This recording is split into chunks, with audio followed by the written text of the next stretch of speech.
Na čo až do Nitry sme sa trepali? Ale presne, aspoň sa tvár, že tu chceš byť a buď milý. A, už ide. Dobrý deň, vítajte deň. u nás. Vítajte teda v našom vzorovom dome. Toto je konkrétne trojizbový. Hneď za vami sa nachádza kúpeľňa. Môžete rovno prejsť, nech sa páči.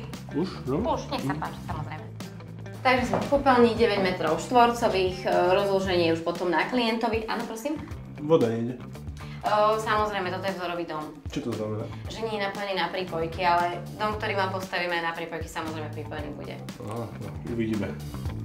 Tu by sme mohli dať komodu, no a potom nejaká stavaná skriňa by sa tu mohla. Samozrejme. Stavaná skriňa tu. Vy ste si nevšimli, aké máte šikmé stropy? Určite sa to dá na mieru. Jasné, všetko sa dá zrazu na mieru, nie? Toto nie je podstatné. Podstatné je, kto tu teraz spí. Pekný štýl, to je gačo. Veľmi dobrý štýl. Pekný štýl, ale kde krb? Hej, Krb bude. krb bude, už to mal byť.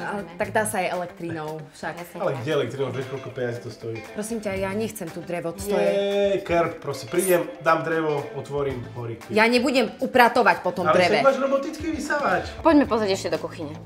Dzivá kuchyňa, neviem, či ste si všimli, ale nič tu nie je.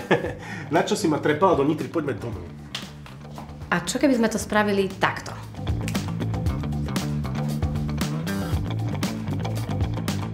No dobre, no vyzerá to lepšie, súhlasím.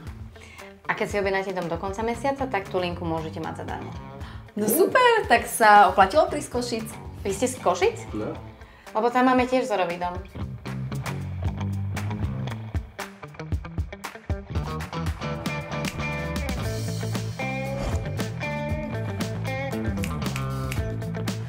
Prísahám, že milo to fungovalo.